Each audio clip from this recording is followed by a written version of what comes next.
आप लोग बेटी का सौदा करके खाते हैं। किसको बचाना चाह रही थी आपकी पुलिस और थानेदार? सारे हॉस्टल के महिलाओं के आड़ में आप हमारी बेटी को नोचवा रहे हैं। सिर्फ अहंकार के कारण उन्होंने हमारे आत्मसम्मान को बेचा। आप गर्ल्स के हॉस्टल में कैसे किसी लड़के को, किसी पुरुष को आप जाने की इजाजत देते? हमें 4 लड़के ड्रग्स पी करके मुझको छेड़ता है, मेरी मां को मारता है, मुझे मेरे पेट खो दिए गए।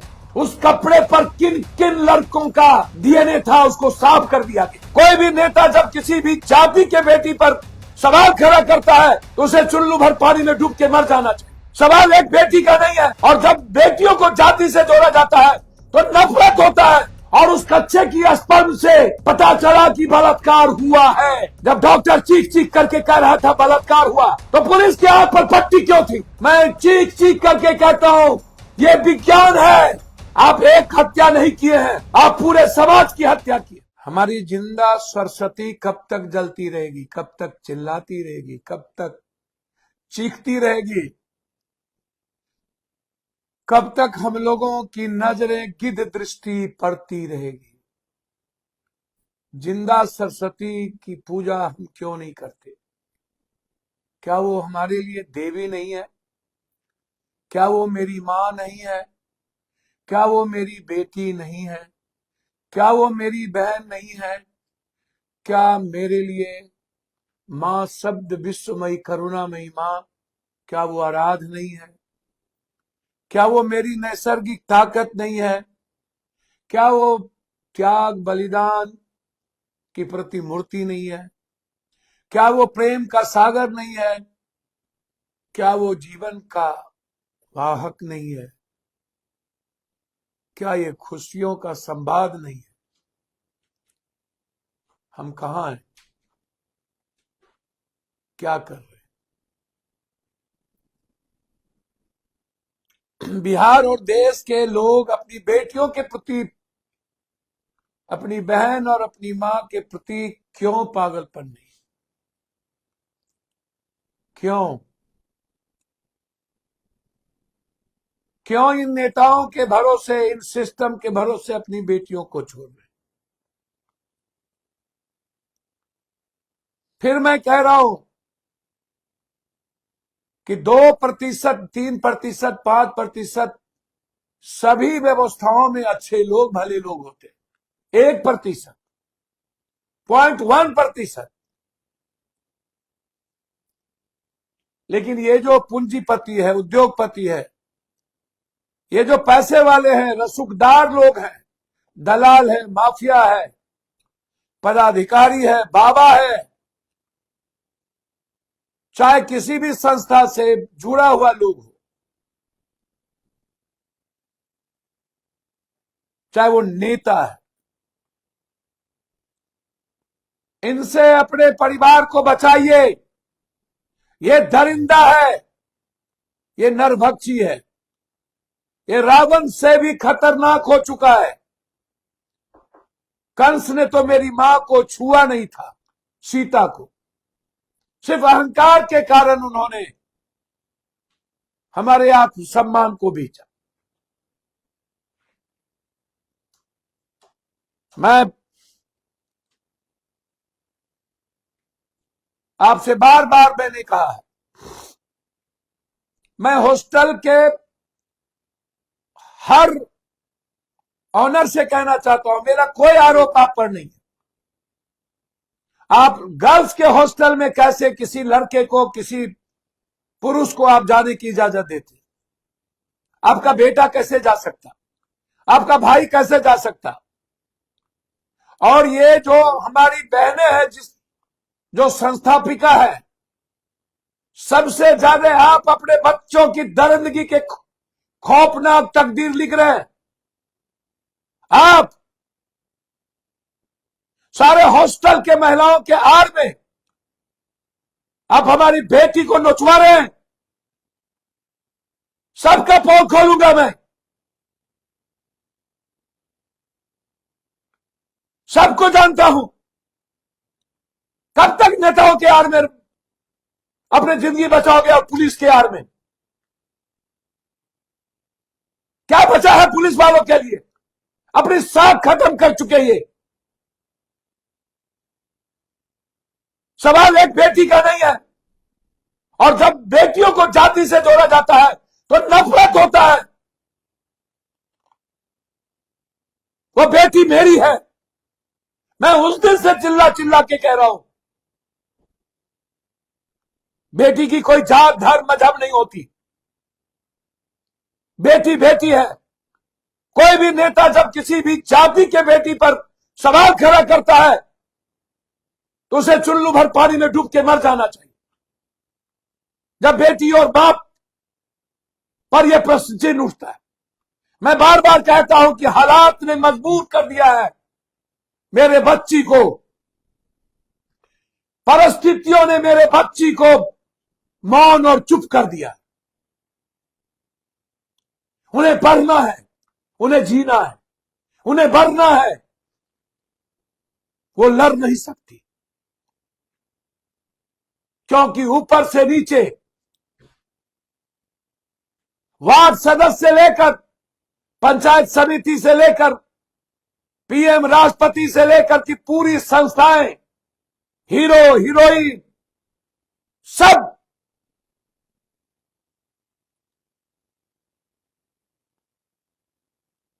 बाजारवाद का नंगा खेल खेल रहा है। क्या होगा?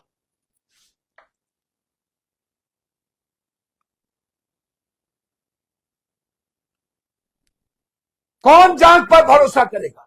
उस जांच की व्यवस्थाओं के साख पर सवाल खड़ा हो गया। डीजीपी साहब, आप मेरे भाई हो, मैं जानता हूं मेरी सच्चाई आप सबको कड़वी लगती है।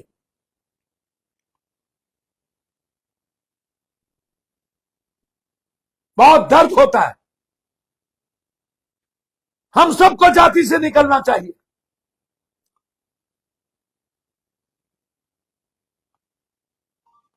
क्या कहेंगे आप? क्या जवाब देंगे?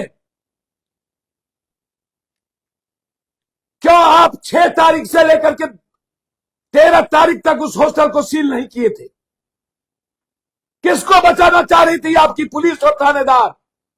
क्यों आप थाना प्रभारी को सस्पेंड नहीं किए? किसके कहने पर? यह काफी नहीं था कि उसने फर्द बयान नहीं लिया? यह काफी नहीं था कि उसने 12 तारीख तक केस नहीं किया? आप करें तो ठीक, आप गलतियां करें तो कोई सुनने वाला नहीं, और गरीब करे तो आप उसको पास कर देते हैं। विपक्षी को पास करते हैं आप लोग, डराते हैं और फोन करवाते हैं, कुछ निकालो। मरता क्या नहीं करता? कौन डरेगा आपसे? लुटेरे, बेईमान, चोर, बेटी की सौदा करने वाली पुलिस और नेता, ये माफिया, कौन डरेगा आपसे? आप लोग बेटी का सौदा करके खाते हैं। आप लोग से बड़ा गंदा कौन? कौन? जो बेटी की दलाली करे, जो बहन की दलाली करे। धृतराज से भी ज्यादा खतरनाक है बिहार। मुझे पब्लिक पर भरोसा नहीं। किसी के घर की बेटी सुरक्षित नहीं है। और हॉस्टल वाले सुन लीजिए, मैं सबको नहीं कहता हूं और सबको जानता हूं। यदि औकात और हिम्मत है तो रजिस्ट्रेशन कराओ, कराओ रजिस्ट्रेशन बेटी के, और एक एक जगह सीसीटीवी लगाओ और उसके मां बाप को उसका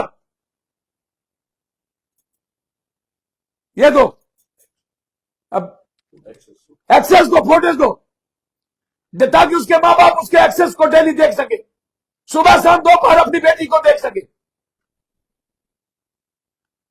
दो आप, है हिम्मत तो दो।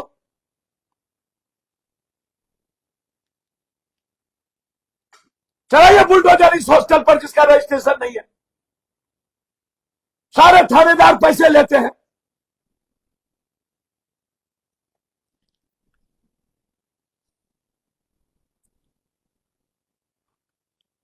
जब डॉक्टर चीख चीख करके कह रहा था बलात्कार हुआ, तो पुलिस के हाथ पर पट्टी क्यों थी? हमारे डायरेक्टर ने साफ कह दिया, साफ, कि हमें कागज नहीं दिया गया और अधूरे कागज दिए गए। आरोपी मौजूद है, डीएनए मौजूद है, सच मौजूद है। अब एक ही काम बाकी है डीजी साहब, सस्पेक्ट्स की पहचान, डीएनए सैंपल का मिलान और दोषियों को बेनकाब करना। लेकिन इससे पहले जवाब देना पड़ेगा पटना पुलिस को कि कौन कौन नेता के दबाव में आपने बेटी को बदनाम किया, उस परिवार को आप आत्महत्या करने पर मजबूर किए, उसके भाई उसकी मां को बदनाम किया, उसके बाप को बदनाम किया। आप एक हत्या नहीं किए हैं, आप पूरे समाज की हत्या किए। और इन नेताओं से आग्रह करूंगा, ये बेटियों की लड़ाई और बेटियों की आवाज उठाना बंद कर दे। तुम लोग का चरित्र गंदा है, तुम जिसको टिकट देते हो वो बलात्कारी होता है। क्या लड़ोगे तुम? जो नेता उसके घर और बेटियों की बात करता है वो लड़ेगा, जो अपनी बेटी और अपनी बहन की इज्जत नहीं करता वो लड़ेगा, जो देश विदेश दुनिया में जाता है सिर्फ सेक्स करने के लिए वो लड़ेगा। कौन नेता लड़ेगा जिसका आचरण और चरित्र अमेरिका में डूबा हुआ हो, देश में, बंबई में और किस किस देश में डूबा हुआ? ये चरित्रहीन नेता लोग बकवास करते हैं।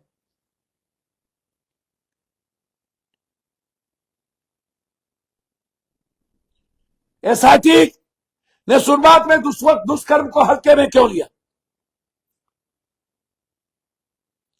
स्पर्म मिला उस बच्ची की सिर्फ कच्चे की, और उस कच्चे की स्पर्म से पता चला कि बलात्कार हुआ है, लेकिन उसके कपड़े धो दिए गए, उसके खून हटा दिए गए, उस कपड़े पर किन किन लड़कों का डीएनए था उसको साफ कर दिया गया। क्यों? कौन कौन लोग थे? किस किस नेता का बेटा था? कब न्याय मिलेगी? और ये डॉक्टर लोग जो दोषी हैं, जो अपने को भगवान कहलाना चाहते हैं, छी! पैसा लेने वाला आदमी भी भगवान, सौदा करने वाला आदमी भगवान, लुटेरा भगवान,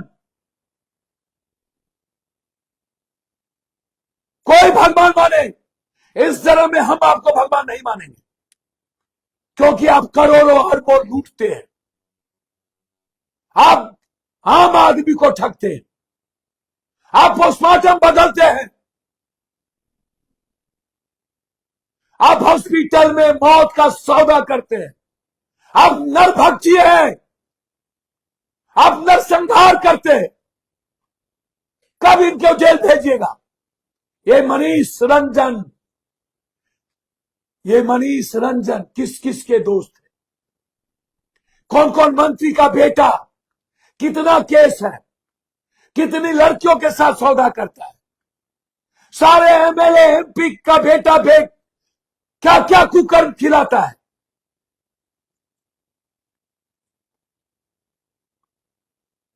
कई बार आया कि नींद की गोलियां नहीं खाई, कई बार आया उसके सिर में चोट लगे, जहानाबाद जहानाबाद जहानाबाद, बाहर बार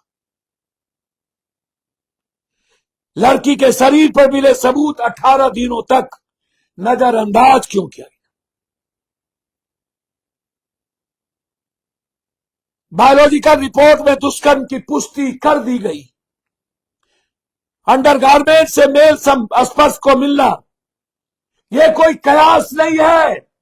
मैं चीख चीख करके कहता हूं, यह विज्ञान है जिसको डॉक्टर, थानेदार, पुलिस, नेता ने मिलकर हमारी दफन करने की कोशिश की।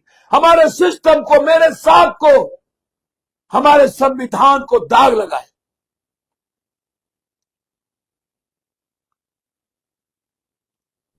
क्या जवाब देंगे? मनीष रंजन का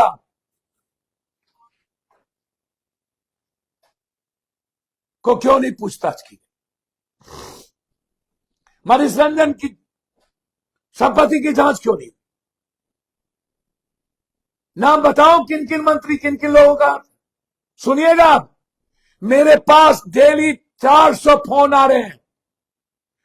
अभी भी एक बेटी चिल्ला चिल्ला के कह रही है पटना सिटी के गली में, हमें 4 लड़के ड्रग्स पी करके मुझको छेड़ता है, मेरी मां को मारता है, मुझे मेरे पेट खोल दिए गए। और 111 वाला जा करके बेटी को बेइज्जत करता है। उसका पिता वकील है, वकील वकील वकील। वकील की बेटी सुरक्षित नहीं। नेताजी लोग, हमारी बेटी बहन भी सुरक्षित नहीं है। गलतफहमी के शिकार मत होइएगा। गरीब, middle class, lower middle class और आम आदमी की बच्ची यदि मेरी बेटी नहीं है तो आपकी बेटी बहन भी आपको माफ नहीं करेगी। कौन विधायक? नंगा कीजिए, हाथ जोड़ते हैं डीजीपी साहब, मत बचाइए। जैसे इंडिगो के केस को रफा दफा कर दिया एसआईटी से, इसको नहीं होगा, नहीं करने देंगे। सीतामढ़ी में एक इंजीनियरिंग बेटी के साथ, एक दलित बच्ची के साथ बलात्कार किया गया, उसको दफना दिया गया। इसी पटना के किसी ब्लॉक में हमारे एक सोशल मीडिया के टीम के मित्रों ने उसका खुलासा किया। क्या हुआ? बक्सर की बच्ची को न्याय नहीं मिली? क्या मुजफ्फरपुर के बच्ची को न्याय नहीं क्यों नहीं मिली? क्या हुआ? दलित बच्ची को लेकर के इतना हाय तौबा मचा, क्या हुआ? क्या हुआ वो केस? क्या हुआ बाढ़ के विधायक का केस? क्या हुआ? ये दागदार नेता लोग सुबह से शाम सिर्फ लुटेरा का काम करते। मरवाओगे, मरवा देना। फंसाओगे, फंसा देना। लड़ोगे, लड़ लेना, लेकिन डरेंगे नहीं, लड़ेंगे तुमसे। जब तक बिहार की बेटी को नहीं बचाएंगे, नहीं छोड़ेंगे। ये मेरा संकल्प है। क्या जवाब दोगे? एम्स के जो डायरेक्टर ने कहा, क्या जवाब दोगे एचओडी को? अरे बिहार की मां बहनों, जागो। जहानाबाद की निर्भया ही नहीं है, बक्सर की निर्भया, खगड़िया की निर्भया, पूर्णिया की निर्भया, मधेपुरा की निर्भया, मुजफ्फरपुर की निर्भया, ना जाने कितने ऐसी निर्भया की चीख को दबा दिया जाता, आवाज निकलने नहीं दिए जाते। समाज नहीं जगता है, समाज पैसे लेकर के चुप हो जाता है। बंद करो ये हॉस्टल। और मैं अपने मां पिता से आग्रह करूंगा, पहले अपने बच्ची को ले जाइए और उसके बाद नए सिरे से रखिए। सम्राट बाबू, पहले इस हॉस्टल को बंद करिए और पूरी अनुशासन और लाइसेंस दीजिए इसको। और यह तय हो कि बच्ची के हॉस्टल में कभी कोई मर्द, कोई लड़का नहीं जाएगा। और यह भी तय हो कि सीसीटीवी फुटेज का एक्सेस उसके मां बाप के पास रहेगा। लड़ाई आर पार, अब कुछ नहीं। इसलिए बचाइए सारे नरभक्षियों से। जज साहब, हाथ जोड़ते हैं, प्लीज, हमारे और आपकी बेटी भी बेटी है। प्लीज इन गंदे लोगों को मत छोड़िए। इन नेताओं के बलात्कारियों को आप बरी कर देते हैं। मुझे समझ में नहीं आता है जज साहब, किन कारणों से इन नेताओं के बरी किया गया? हाथ जोड़ते हैं जज साहब, प्लीज बचाइए इस नरभक्षियों से इस बेटी को। और जो अंडरगारमेंट के स्पर्श से जो आज जांच रिपोर्ट का खुलासा हो गया, जिसको मैं चिल्ला चिल्ला के कह रहा था बलात्कार है, कोई सुनने को तैयार। ये लड़ाई अंतिम क्षण तक लड़ेंगे। इंडिगो की, रुपेश की भी लड़ाई लड़ेंगे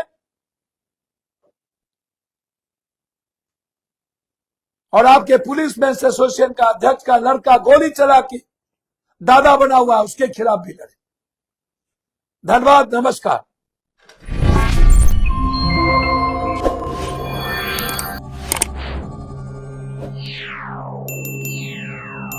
Yeah.